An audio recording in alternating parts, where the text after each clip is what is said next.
स्वागत है आप सभी का mahindraguru.com के इस वीडियो सेशन में, जिसमें आज हम लेकर आए हैं एक स्पेशल एक इंपॉर्टेंट टॉपिक जो कि क्लर्क, पीओ और एसओआईटी, खासकर एसओआईटी पॉइंट ऑफ व्यू से बहुत ही ज्यादा इंपॉर्टेंस रखता है। और इस टॉपिक का नाम है स्ट्रक्चर्ड क्वेरी लैंग्वेज, या जिसको हम लोग ज्यादातर एसक्यूएल के नाम से भी जानते हैं। आइए देखते हैं हमारे पास इस वीडियो सेशन में आपके लिए आज क्या है।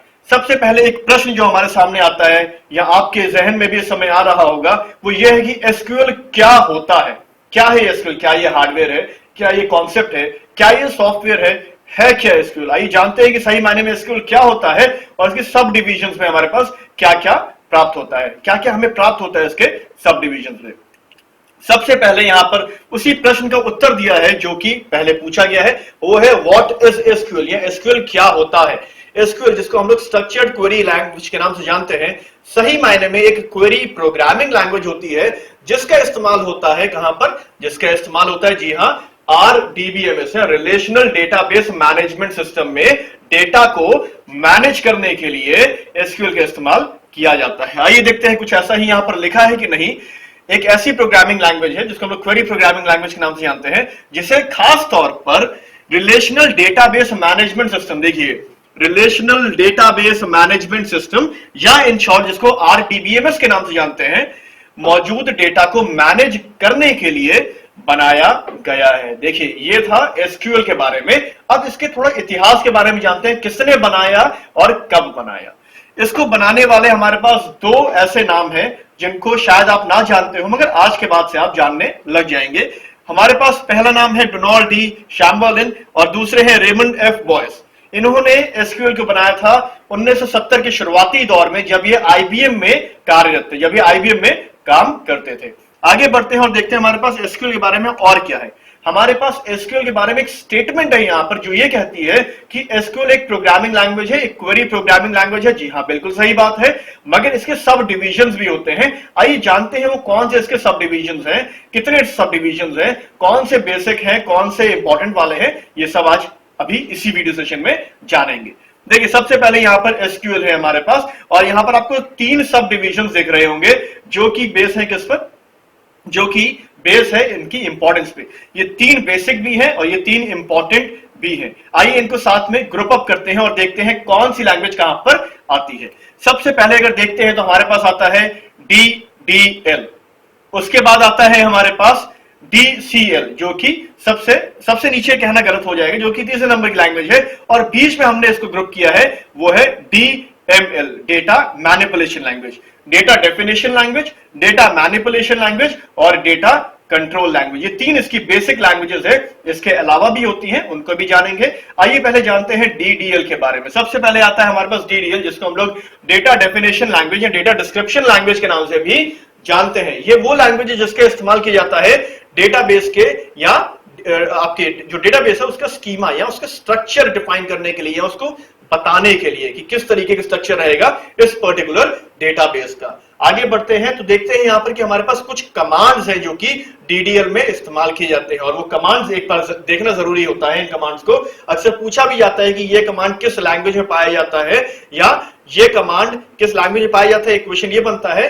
और ये लैंग्वेज से जुड़ा हुआ कोई कमांड बताए, जो कि नीचे दिए होते हैं। सबसे पहला है क्रिएट, दूसरा है हमारे पास, अगर क्रिएट देखें, उसके बाद ड्रॉप है, उसके बाद ऑल्टर है, और फिर है रीनेम।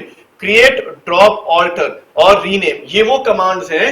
इनके अलावा बहुत से होते हैं, मगर ये वो कमांड्स हैं जिसका इस्तेमाल ये जो ज्यादातर हमें देखने को मिलते हैं किसमें? डीडीएल में। अब आगे बढ़ते हैं अगर डीडीएल के, तो हमें मिलता है डीएमएल, जो कि है data manipulation language. Data manipulation language एक ऐसी लैंग्वेज है जिसका इस्तेमाल किया जाता है डेटाबेस में या रिलेशन में या टेबल में डेटा को इंसर्ट करने के लिए, डिलीट करने के लिए, या फिर अपडेट करने के लिए। जिस तरीके से डीडीएल में कमांड्स मौजूद होते हैं, ठीक उसी तरीके से डीएमएल में भी कमांड्स मौजूद होते हैं। उन कमांड्स को, उन क्वेरीज को एक बार देख लेते हैं। पहला है इंसर्ट, डेटा इंसर्ट करने के लिए, डिलीट, डेटा को डिलीट करने के लिए, और अपडेट, अगर कुछ अपडेट हम चाहते हैं डेटा में तो वो किया जा सकता है अपडेट के द्वारा। ये था डीएमएल के बारे में। डीएमएल के बाद जैसे ही हम आगे बढ़ते हैं, हमें एक ऐसी लैंग्वेज दिखती है जो कि एक गार्ड की तरह, एक सिक्योरिटी गार्ड की तरह कार्य करती है, और वो होती है आपकी DCL, डेटा कंट्रोल लैंग्वेज। देखिए डेटा कंट्रोल, कंट्रोल एक शब्द यहां पर आगे तो स्पष्ट हो जाता है कि कुछ ना कुछ कंट्रोल या कुछ ना कुछ मॉनिटर करता होगा। क्या मॉनिटर करता है वो देख लेते हैं। डेटा को मॉनिटर करता है या डेटाबेस में जो मौजूद डेटा होती है उसको मॉनिटर करने के काम करता है। किस तरीके से मॉनिटर करता है, ये इस बात का ध्यान रखता है कि कौन या किस यूजर को उस डेटा को एक्सेस करने के लिए परमिशन देनी है और किसको हटानी है। आइए देखते हैं कौन से कमांड्स पाए जाते हैं इस लैंग्वेज में। अगर बात करें तो हमारे पास ग्रांट कमांड होता है। ग्रांट का मतलब होता है इंग्लिश में देना। यहां पर परमिशन देने के लिए हम लोग ग्रांट कमांड का यूज करते हैं और दी हुई परमिशन को हटाने के लिए या फिर परमिशन ना देने के लिए हम लोग रिवोक कमांड का इस्तेमाल करते हैं। ग्रांट और रिवोक बहुत जरूरी कमांड्स हैं DCL लैंग्वेज के।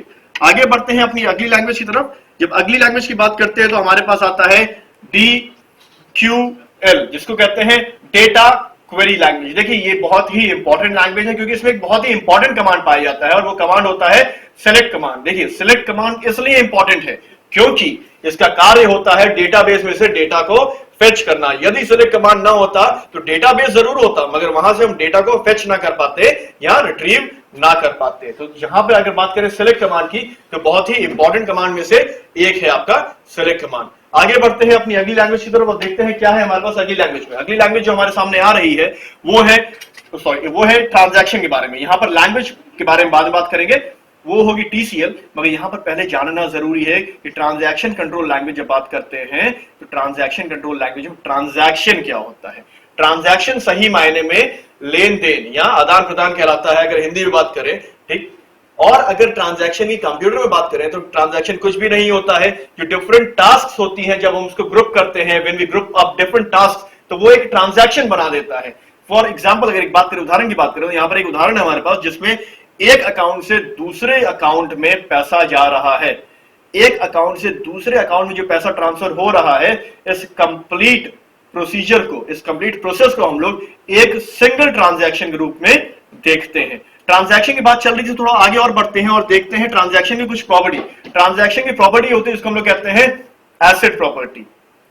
एसेट प्रॉपर्टी का कार्य यह होता है कि वो ट्रांजैक्शन के दौरान जो डेटा है या जो ट्रांजैक्शन हमारा हो रहा है उसको सिक्योरिटी प्रोवाइड करे, उसकी इफेक्टिवनेस और एफिशिएंसी और उसकी क्वालिटी को मेंटेन करके रखे। अगर एसेट की बात करें तो हमारे पास ACID के नाम से ये स्पेलिंग होती है। ए का मतलब होता है एटॉमिसिटी, सी का मतलब होता है कंसिस्टेंसी, आई का मतलब होता है आइसोलेशन और डी का मतलब होता है ड्यूरेबिलिटी। एक्चुअल में ये एक एक्रोनिम है जिसके सामने फुल फॉर्म्स हैं। अब बढ़ते हैं अपनी आखिरी लैंग्वेज की तरफ और जो की है TCL, transaction control language. Transaction control language से पहले ट्रांजैक्शन को समझना जरूरी था और वो समझा दिया गया है।